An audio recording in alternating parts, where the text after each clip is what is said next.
Boa noite a todos. Hoje nós vamos dar início a mais uma live na sequência das lives realizadas pela Associação Brasileira do Sono. Essa é a live número 28 e a terceira live realizada em parceria com o Conselho de Fisioterapia da ABS. Meu nome é Moara Rocha, sou fisioterapeuta, atuo no sono já há 10 anos e sou membro do Conselho de Fisioterapia. A nossa live, nós teremos a convidada especial, a doutora Rafaela Garcia, que é especialista em fisioterapia cardiorrespiratória pelo INCOR, da Faculdade de Medicina da USP, e ela também é doutora em ciências pelo Laboratório de Sono do INCOR, da Faculdade de Medicina. Ela já entrou aqui na nossa live, já está entrando e vamos dar início ao nosso excelente bate-papo da noite. Oi. Oi, Rafaela, seja bem-vinda, boa noite. Boa noite, tudo bem? Tudo bem, tudo ótimo. Já fiz aqui uma breve introdução com o seu mini currículo. Vamos aguardar mais um pouquinho as pessoas irem entrando na nossa live. Sejam todos muito bem-vindos. Rafaela, foi um prazer estar nessa noite com você, conversando sobre interfaces, né, nesse bate-papo. A Evelyn já está aqui na nossa live. Boa noite, Evelyn, coisa boa. Vou deixar que você se apresente, Rafaela. Eu apresentei um pouquinho, mas falar um pouquinho de você antes da gente começar. Tá, joia. Primeiro eu queria agradecer, né, o convite aí da ABS, do Comitê de Fisioterapia. É sempre muito bom a gente compartilhar conhecimento, né, falar daquilo que a gente estudou, das nossas experiências, né? Então eu gostaria de agradecer.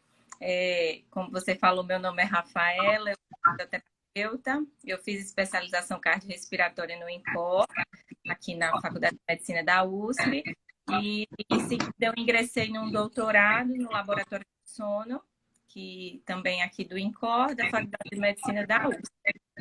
E a minha tese de doutorado foi nesse sentido aí das interfaces, que é o que a gente vai conversar hoje à noite, Sim, né? isso mesmo. Até já conheço a sua tese, já dei uma olhada. Muito boa, por sinal. Acho que todo fisioterapeuta que atua no sono já deve ter lido. E para quem não leu, eu aconselho que leia, Muito bom. porque é muito rica. Rafaela, quando a gente começa a falar de interfaces, sempre vem na cabeça quais são os modelos, para que serve a máscara, um monte de dúvidas que permeiam a cabeça do fisioterapeuta que está começando, principalmente, e do paciente também que chega no consultório. Sim, na verdade, existe um leque de opções, né, no mercado. Existem as interfaces nasais, que são aquelas que recobrem o nariz exclusivamente, né? Elas ficam aqui nas laterais da asa do nariz, acima do lábio superior. Vocês estão me ouvindo bem? Estou ouvindo bem, Tá, estou te vendo também. tá. E tem a interface oronassal, né? Que é aquela que recobre o nariz e a boca, né? E aí permite que o paciente escolha por onde ele deseja respirar. E existem as interfaces que são as almofadas nasais, os pillows nasais, que são aquelas de mínimo contato, que elas vão aqui na base do nariz. E para o paciente que tem sensação de claustrofobia, ou é um paciente que tem um bigode de estimação, quer se livrar dele. Em geral, as mulheres gostam bastante porque elas são pequenas, né? E ainda existem as máscaras orais. Elas são pouco conhecidas na prática clínica, mas existem, que são máscaras que são só pela boca, né? Uhum.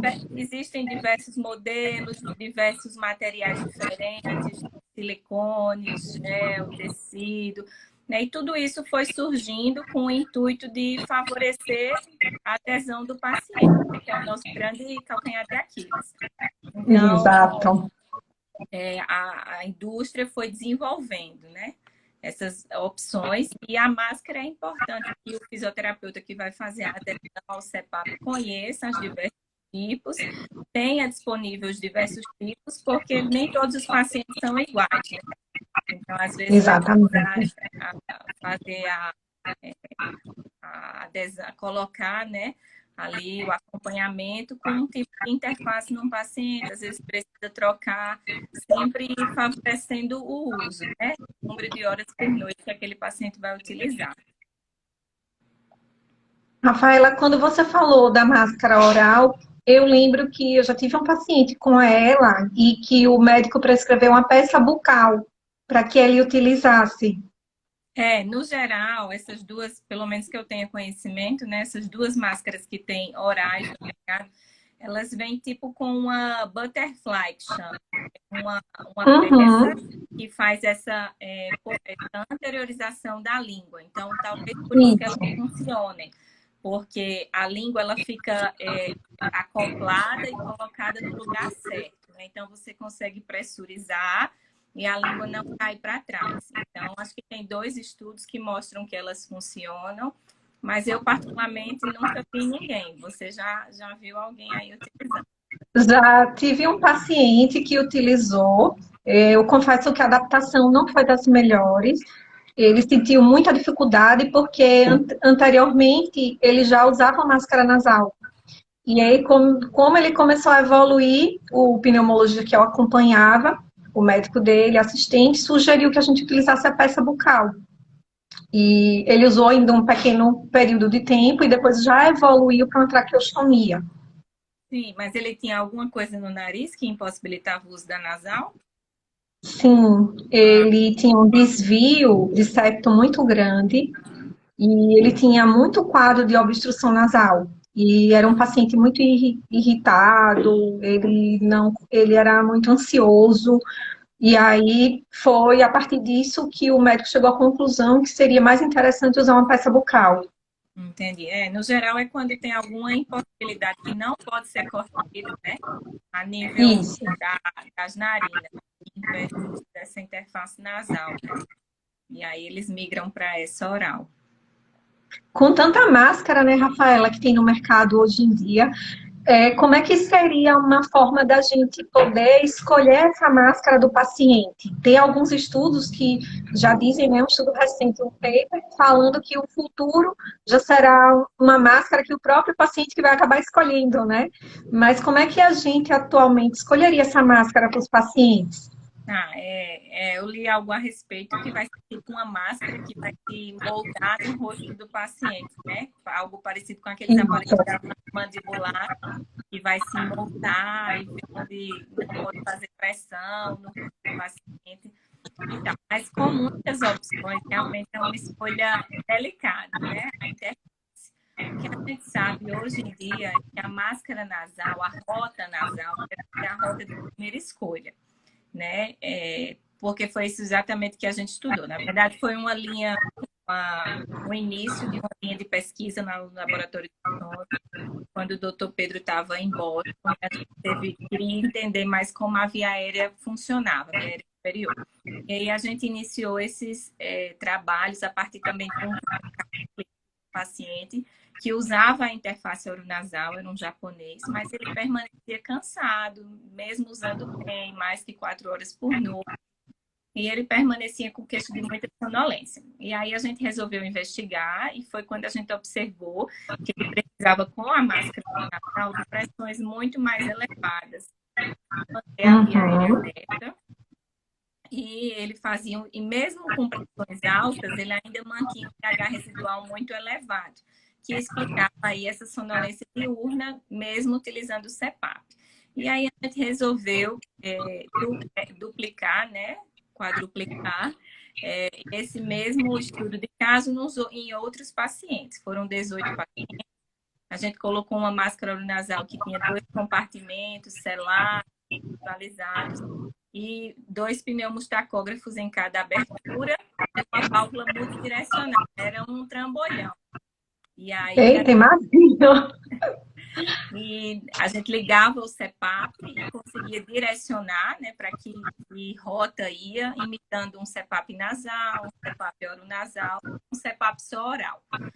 E nesse contexto, a gente passou um nasoendoscópio, desceu até a altura aqui da orofaringe e observou ao vivo o que é que acontecia. E o que a gente viu foi que com a máscara nasal, a via aérea permanecia aberta, bem aberta, e com a mesma pressão, né, do titular para deixar a via aérea dele aberta, com a oronasal essa via aérea fechava, né? E aí a gente começou a entender por quê, porque isso acontecia.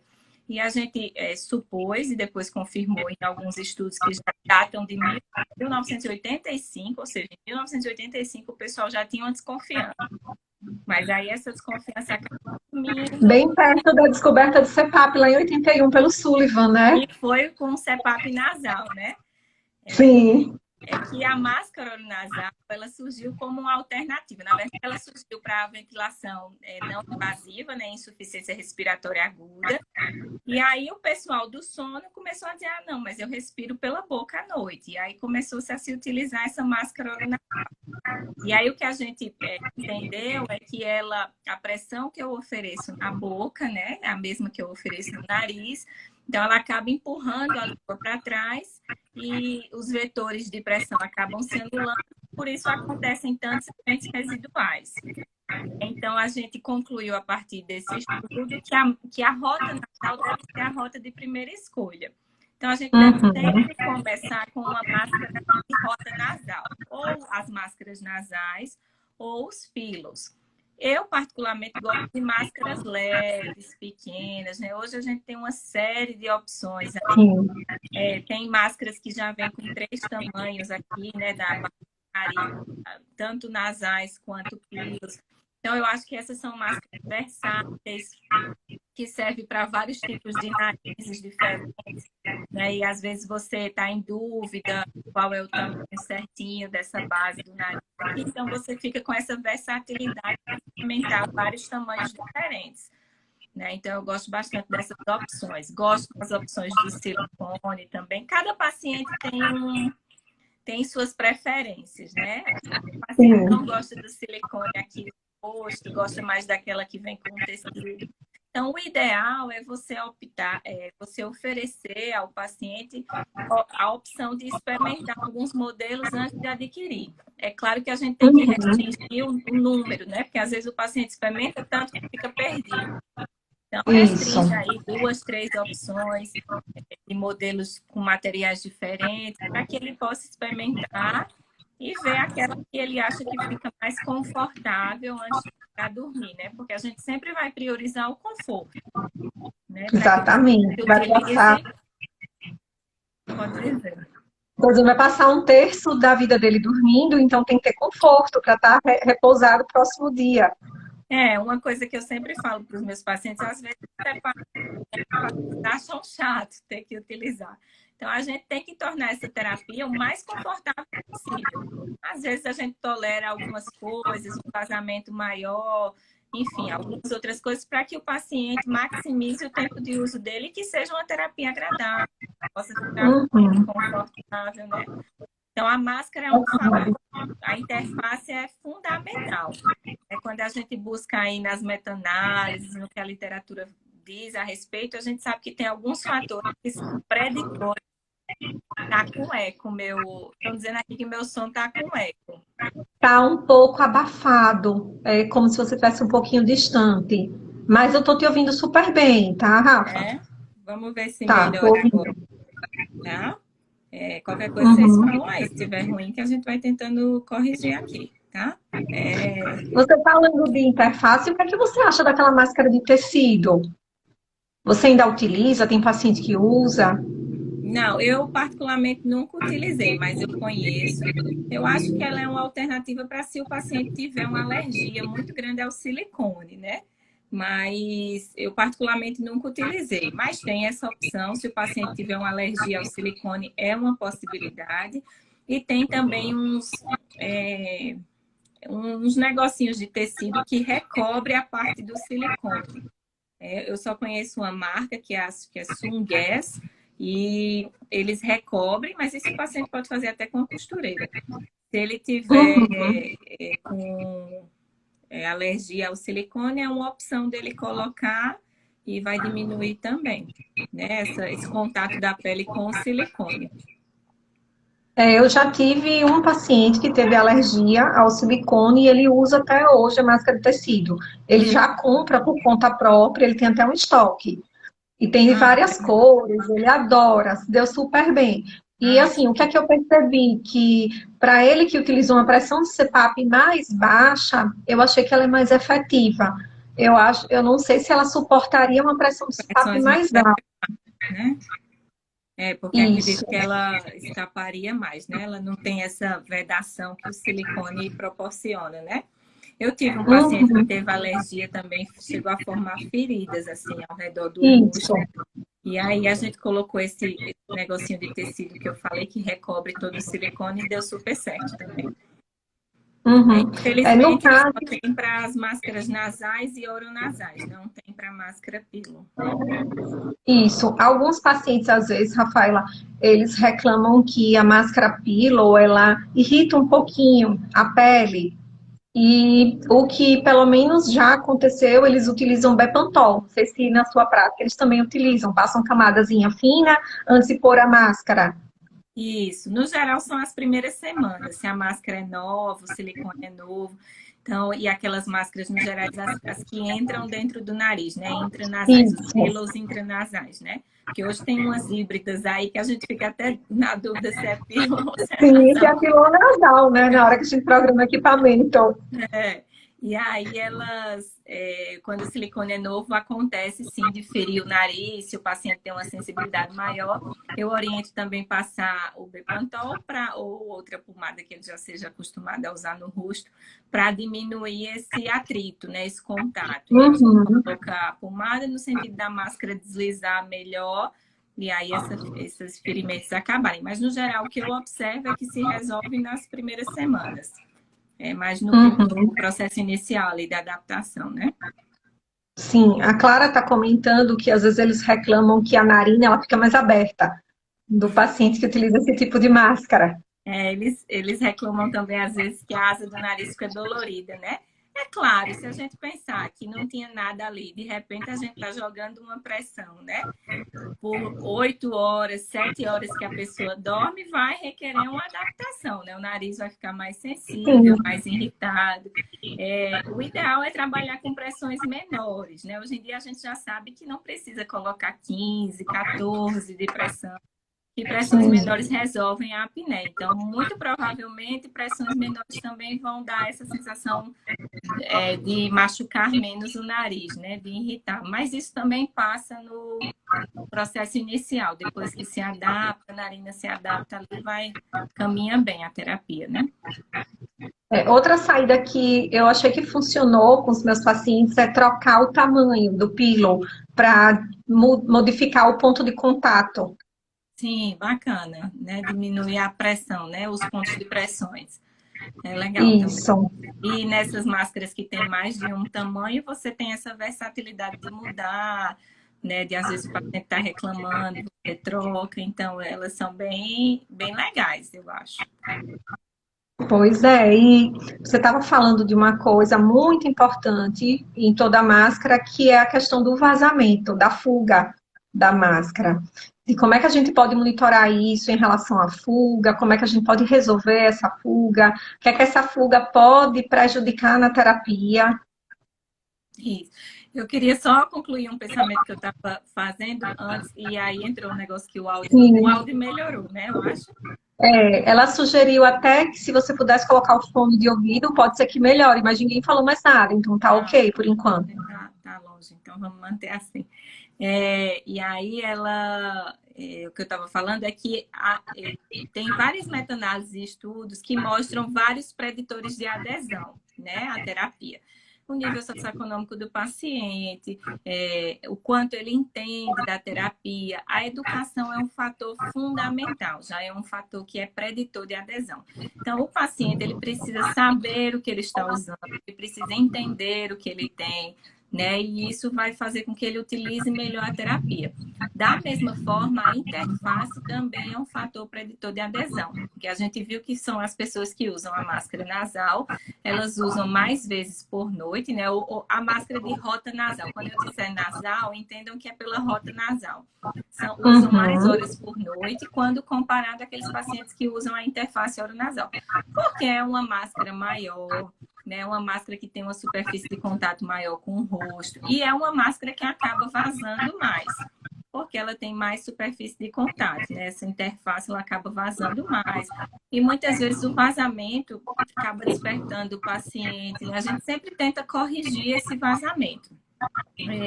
É sempre importante perceber se o vazamento, o paciente se sente incomodado com isso, incomoda o parceiro dele, ou se não, porque tem pacientes que não se incomodam, né?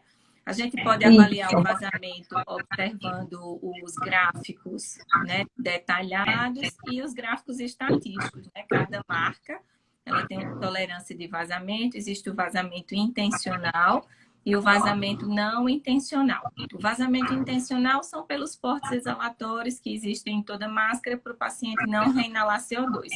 E o não intencional é aquilo que acontece aqui ao redor do rosto, né? O desencaixe da máscara. Então, cada marca de CPAP vai ter essa tolerância, às vezes tolera só o intencional e às vezes soma os dois e acaba tolerando. Então, a gente tem que saber esses valores, ficar atento e sempre ter a tentativa de corrigir esse vazamento, né? Porque se vaza muito, aquilo que eu estou ofertando aqui não está chegando aqui na garganta, está escapando por algum canto. Então, eu tenho que ficar de olho se o vazamento está interferindo no IH residual, está mantendo esse IH residual mais elevado, né? Se o vazamento está interferindo no número de horas por noite. Então, se essas duas situações estiverem acontecendo, eu tenho que corrigir esse vazamento, né? E aí a gente pode lançar a mão, se ele estiver usando uma máscara nasal da queixeira, né? Que é a a queixeira, que vai dar uma segurada aqui nesse mento e permitir que ele abra menos a boca, né? E às vezes eu, Rafaela, prefiro adaptar uma máscara nasal e utilizar a queixeira do que partir para uma máscara nasal. Principalmente em pacientes idosos que têm uma flacidez dessa musculatura aqui, orofaríngea. Então, às vezes, eu prefiro, né, que a gente já pensa em idoso, já pensa em oronasal, né? Então, eu prefiro, às vezes, adaptar uma mentoneira, uma queixeira, ou encaminhar o paciente para fono, para trabalhar essa musculatura, fortalecer aqui essa musculatura, para favorecer esse fechamento de boca e a máscara adaptar melhor, né? Então, são opções que a gente tem. Às vezes, o paciente não vai ficar bem, e a gente pode partir realmente para uma máscara oronasal, né? Mas a gente tem que entender o que vai ser melhor, iniciar com a nasal e ver se a gente consegue ajustar tudo. Se não, nós partimos para uma máscara oronasal. Isso mesmo. Comigo também tem acontecido. É comum chegar na casa dos pacientes quando eu faço visita domiciliar, avaliação domiciliar de idoso, principalmente acamado. Muitas vezes a família já fala, não, é melhor colocar uma oronasal. Ele só vive com a boca aberta, para que a senhora vai colocar uma nasal? E aí tem que explicar que o processo é assim, que ele respira bem, é porque tem a flacidez. A gente vai começando a explicar. Mas eles acham muitas vezes que é mais prático utilizar uma oronasal a uma nasal. Foi por isso que eu acho que a oronasal se difundiu tanto. Eu acho que há 2 anos atrás, 57% das vendas, 2 ou 3 anos, 57% das vendas de máscara aqui no Brasil eram oronasais. Ou seja, é muita máscara oronasal. Uma porque é uma máscara mais cara, né? Então, a pessoa que vende, teoricamente, ela está interessada em vender aquilo que ela vai ter uma rentabilidade maior.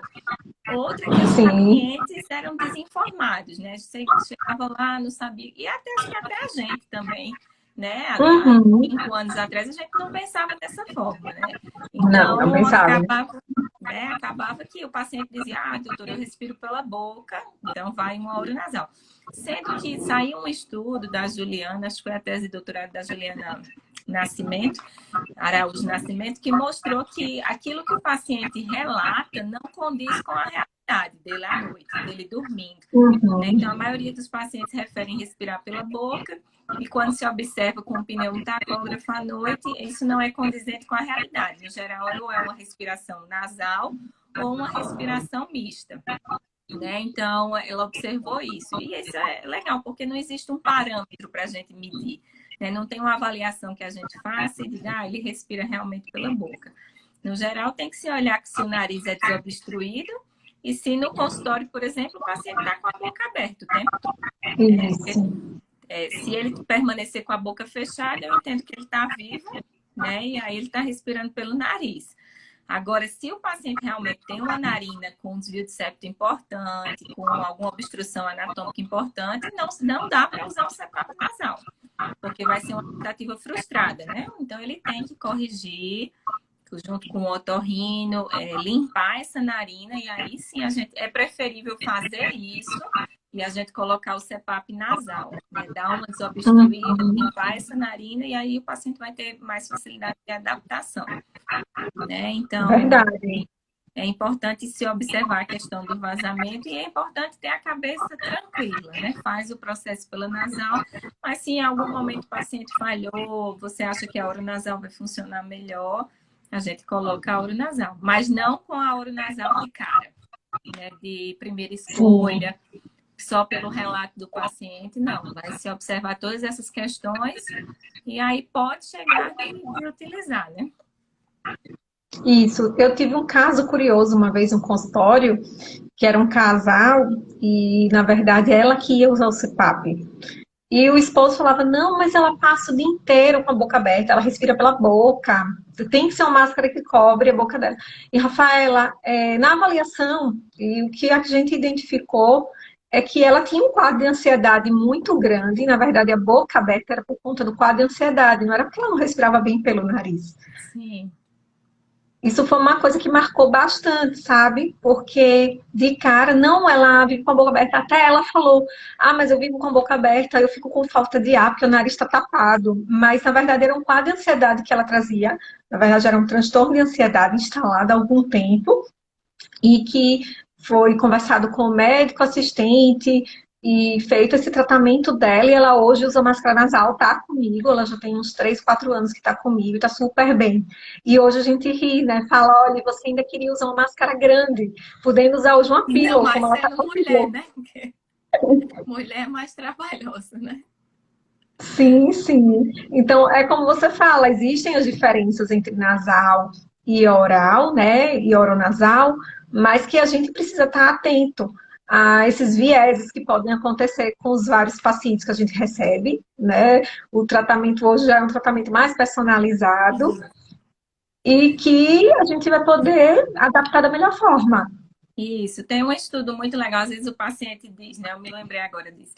Ai, doutora, mas eu respiro pela boca. Mas é claro, né? Você tem um monte de apneia, né? E aí você está correndo no parque, né? O jeito mais fácil de você respirar quando você está correndo não é pelo nariz, que é cheio de caminho, de curvas, de tubinhos pequenos. É pela boca que você está precisando de ar. Né? Então, você está numa apneia, sufocado em você mesmo, o jeito mais fácil não vai ser o nariz para respirar. Para sair de uma apneia, né? Ressuscitar de uma apneia, você abre a boca e você respira pela boca. Então, muitos pacientes com apneia, eles acabam desenvolvendo esse padrão de respiração oral. Né? E aí, tem um estudo do Balchor que mostrou que com o uso do CPAP nasal, é como se o cérebro reaprendesse a respirar pelo nariz, pelo canto certo. Né, por onde a gente foi criado, que o ar sai quentinho, que o ar sai filtrado. Né? E aí os pacientes, depois de alguns meses, 3, 4 meses de uso do CPAP nasal, eles acabam reaprendendo a respirar pelo nariz e essa boca vai fechando. Então vai se mudando esse padrão de respiração. E isso é uma queixa muito grande, né? Não sei na sua experiência, mas na minha, no geral, a maioria dos pacientes reclamam de boca seca. Aí eu sempre digo, não, vamos com calma, isso vai melhorar, essa boca vai fechar. E aí a gente vê essa evolução, né? De 3 meses de uso, essa boca fechando. Às vezes a gente coloca uma umidificação maior, às vezes usa a própria queixeira. Eu prefiro até esperar um pouco para colocar a queixeira, né? Porque já é uma coisa a mais no rosto. Ou usam um micropore nesse sentido de estimular, um estímulo proprioceptivo, ou manda para fono também para ajudar. Então, existe essa tendência de fechar a boca, né? E é com o CPAP nasal, né? Que isso vai acontecer. Sim, exatamente. E a gente falando tanto disso, né, Rafaela, como a máscara é importante no processo de adaptação. Imagina quanta coisa a gente já citou, né, que pode acontecer com a máscara que não for bem colocada, bem indicada para o paciente. Isso, eu já recebi vários pacientes no consultório, né, que utilizaram o CPAP anos atrás, deixaram de utilizar. Uma, porque não tiveram acompanhamento, né, que é outra coisa também dos dias atuais, né, esse acompanhamento. É, Tá ali perto, tentando solucionar os problemas, tentando resolver. Então, isso é uma coisa mais da atualidade também. Antigamente, os pacientes iam para casa, levavam o CPAP e só Deus sabe como é que ficava, né? E aí, muitos deixaram de utilizar porque colocaram neles nessa máscara muito grande. Então, parece coisa de UTI, parece que eu estou morrendo, incomoda muito, né? Então, eu tenho bastante pacientes que voltam para reiniciar a terapia e a gente começa com uma máscara menor e é um alívio, né? Assim, é uma outra sensação. Né? Então, os pacientes depois até se adaptam, ficam bem por essa questão, que a interface é importantíssima. Se não for algo confortável, o paciente não vai utilizar. Eu costumava até dizer no ambulatório que a gente tinha do SUS, aqui do INCOR, que o CPAP existe desde o Fusquinha a Mercedes-Benz. Né? Você pode ter o Fusquinha que vai te levar para onde você quiser. Agora, se você puder ter uma Mercedes, maravilha. A gente vai ter vidro elétrico, direção hidráulica, né? Sei lá, sei quantos cavalos, maravilhoso. Agora, se não puder, vamos no Fusquinha, mas vamos comprar uma máscara que seja boa. Porque se a máscara for confortável, o paciente tem uma tendência muito maior de utilizar, né? Então, acho que é fundamental. A interface é fundamental, observar o rosto do paciente, observar o comportamento, né, do paciente. Se é um paciente que tem claustrofobia, se quando chega na sua sala já vem, né, relatando que não quer usar nada grande, que tem medo do que prende aqui, né? Então tem que observar todas essas coisas. Hoje em dia a gente até já sugere uma adaptação mais devagar, né? Inicia com o paciente sentado, sem prender os headgears, depois você pede para ele deitar, você prende, né? E vai observando o comportamento. Tem pacientes que vão ficar bem de primeira, vão dormir a noite toda e vai ser maravilhoso. Mas tem pessoas que a gente vai ter um pouquinho mais de paciência e vai no ritmo da pessoa, né? No ritmo dela, para favorecer o uso. Mas é importantíssimo. tem um comentário aqui da Dayana falando do que você citou, né? Que a umidificação aquecida ela tem um papel fundamental em manter a rota nasal. Essa questão da respiração do paciente. Isso, é importantíssimo. Tem pacientes que, às vezes, essa queixa de boca seca, do nariz mais ressecado, perdura, né? Eu sempre gosto de iniciar com o mais simples. E aí a gente vai observando as queixas e vai corrigindo, né? Então, tem pacientes que têm essa queixa perdura um pouquinho do nariz seco, da boca mais seca. Então, colocar uma traqueia aquecida, né? Tão bom e tão acessível hoje em dia, né? Então, vale a pena colocar e o paciente sentir mais conforto e utilizar por mais horas na terapia, né? Isso, quanto mais ele puder usar, melhor. É o Mais nosso efeitos intuito, né? positivos. Eu acho que é o objetivo de todo fisioterapeuta do sono, né? Que o paciente utilize o maior tempo possível e que ele fique confortável, que ele se sinta bem em utilizar essa terapia. Com certeza. Tem sempre uma queixa frequente, Rafa, no consultório, deles também em relação a trocar a máscara. Então, é um ponto que, quanto tempo, eles sempre perguntam, com quanto tempo vou ter que comprar outra máscara? Vai ser toda hora? Essa máscara é descartável? Então, eles se queixam bastante pela substituição. Sim, é que é uma terapia cara, né? É uma terapia cara, a gente ainda não, o SUS ainda não disponibiliza, pelo menos até onde eu tenho conhecimento, estava num processo aí, né? O pessoal estava estudando e montando uns artigos para mostrar a necessidade, porque é uma doença altamente prevalente, né? A gente tem um em cada 3 aqui na cidade de São Paulo tem apneia. Se for a nível mundial, essa estimativa chega a quase 1 bilhão de pessoas. Então, é muita gente que tem apneia.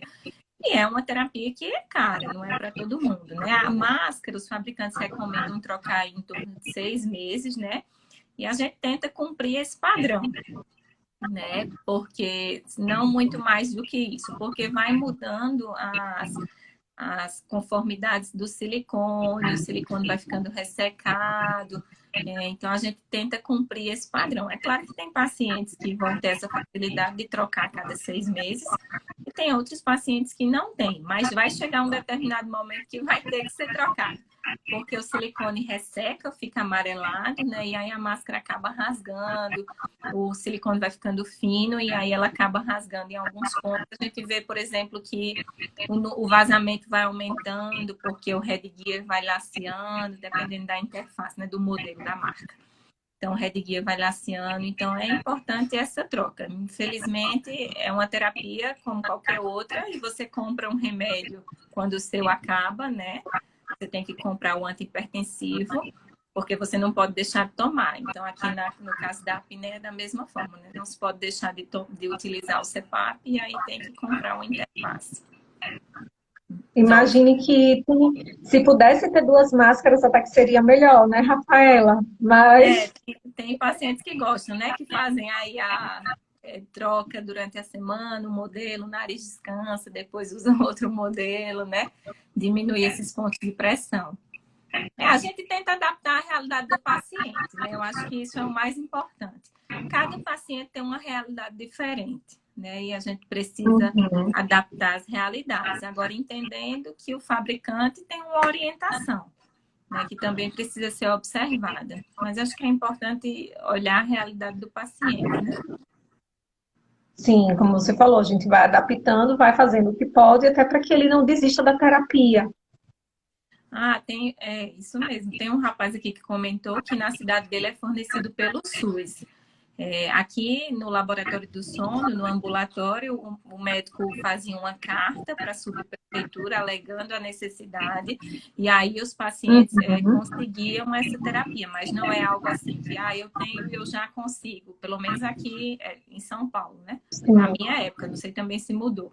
E aí o paciente conseguia, com essa orientação médica e essa prescrição específica com as comorbidades. Aí ele ia na subprefeitura e ele conseguia. Mas é um acesso mais difícil, tem que justificar algumas comorbidades. Não é assim, acho que não é tão simples. Não sei como é na cidade do Rodrigo, né? Isso. Tem alguns pacientes que eu já vi também, como você está falando, em relação à prefeitura, entra em contato com a parte da saúde, né, a parte da Secretaria da Saúde, e tem municípios que até fornecem. Ainda não está na tabela do SUS, né, mas eu acho que a depender da política de saúde de cada cidade, pode ser que forneçam sim. Sim, isso mesmo. E Rafaela, quando você falou em relação aos valores de fuga, para a gente saber da máscara, da fuga não intencional, né? Os fisioterapeutas que estão começando, eles sempre perguntam onde é que a gente encontra esses dados, porque hoje a gente tem vários fabricantes no mercado, e onde é que tem esses dados, esses números para a gente se basear? Sim, acredito que no manual de cada CPAP, de cada marca, né? O que a gente sabe é que a ResMed, por exemplo, falando de interface nasal, ela tem uma forma de compensação de 24 litros por minuto, né? Então, ela já desconta aí o vazamento intencional, e na Philips ela acaba somando esses dois vazamentos, né, que é o vazamento não intencional e intencional, e aí ela tem uma faixa de compensação de 60 litros por minuto, né? Mas no manual de cada fabricante vai ter as indicações certinhas. Foi uma pergunta que chegou aqui na live, por isso que eu estou falando, chegou a pergunta aqui. E aí, no fabricante, você vai conseguir encontrar direitinho como é que aquele fabricante funciona. o que é também seria um ponto a nós melhorarmos, se nós pudermos dar alguma sugestão aos fabricantes, é uma padronização, né? Porque nos Uhum. step-ups não existe padronização, né? Cada marca tem o seu modo, o seu perfil de acessão menu clínico, como computa o vazamento, então a gente acaba tendo que olhar todos os manuais e ficar atento. Às vezes a gente pega umas marcas de setup bem diferentes ou antigas, que até para acessar o menu a gente tem dificuldade, né? Muito. Porque cada um tem um padrão, então seria algo a se pensar no futuro, essa padronização, né? Para facilitar quem lida com esses materiais, né? Tem uma pergunta aqui da Dai, que ela está querendo saber como lidar com espaço morto e distâncias da válvula exalatória tão distintas entre cada máscara. Isso. Essa pergunta de gaveta aí, ó. Cada máscara tem um porto exalatório diferente, né? E uma distância diferente. Então, a gente tem que ficar ligado se o paciente não está retendo CO2, né? Se ele está conseguindo exalar. Então, a gente pode fazer, o ideal se é um paciente que já é mais retentor de CO2, ficar se observando, se tiver um ETCO2 para mensurar isso. Então, ou uma própria gasometria com o CPAP, ou fazer uma avaliação da oximetria noturna também, que é super legal e a gente consegue fazer hoje em dia. Mas as máscaras têm diferentes espaços mortos, né? A máscara nasal tem um espaço morto maior do que as máscaras nasais, né? Então, a gente tem que ficar atento ao tipo do nosso paciente e aos os espaços mortos de cada máscara, né? Se a gente pensar que a máscara nasal é maior, ela já tem uma retenção de ar ali maior e ainda tem o espaço morto da nossa via aérea superior, né?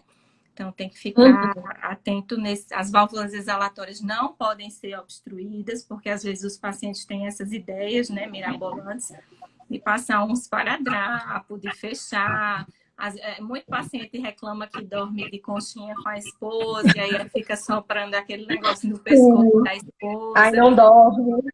Isso, e aí tem a mini traqueia, que a Day está falando da própria máscara, né? E aí os pacientes têm a ideia de fechar o porto exalatório. Então, em hipótese nenhuma, o porto exalatório pode ser fechado, né? E tem que se observar, como ela colocou aqui, essa mangueirazinha aqui. Hoje em dia até está diminuindo mais isso, né? Porque as máscaras agora estão com a saída aqui na parte superior e aí já vai direto na traqueia do equipamento. Mas, por exemplo, as pílulas, elas têm essa traqueia, essa mini traqueia para fazer a conexão com o CPAP e acaba tendo também esse espaço morto que deve ser contabilizado e ver se não está trazendo nenhum tipo de problema para o paciente, né? Uhum. Como ela falou, até muitos pacientes se queixam da mobilidade em relação à mini traqueia. Pelo menos, eu não sei se você recebe queixa disso na hora de encaixar, como se movimenta. Eles queixam que às vezes bate no rosto também, porque está bem aqui na frente. No geral, eu acabo fazendo, eu dou uma orientação, a gente mostra uma figurazinha da cama e eu sempre peço para o paciente jogar a mangueira, né, a traqueia do dispositivo, por trás, pela lateral aqui. Então, ou prende no travesseiro, ou se a cama tiver um espelho, você prende ela lá, deixando folga para você se mexer, né? Mas justamente para essa traqueia não ficar aqui pendurada, senão corre risco dele até de tracionar a máscara para baixo, né? Ou dele virar e ficar por cima da traqueia, enfim, até de danificar a traqueia também.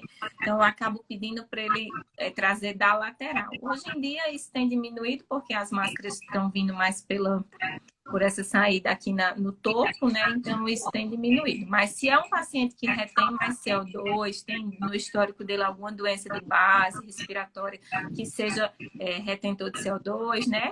Então, como DPOC, por exemplo, a gente já evita uma máscara que tem esse espaço morto maior, ou a própria oronasal também tem um espaço morto maior, né? Verdade. A gente já está se aproximando dos últimos minutos da live, dos 10 últimos minutos de live, mais ou menos, e a gente já pode começar a fazer as nossas considerações e respondendo as possíveis perguntas também que vão chegando. Sim, eu só queria destacar realmente a importância da interface, né? ela é um preditor de adesão, ela interfere sim no número de horas que utiliza por noite. Eu quero também deixar claro que não é que a gente vai abominar as máscaras oronasais, né? A gente tem que entender em que tipo de paciente elas funcionam.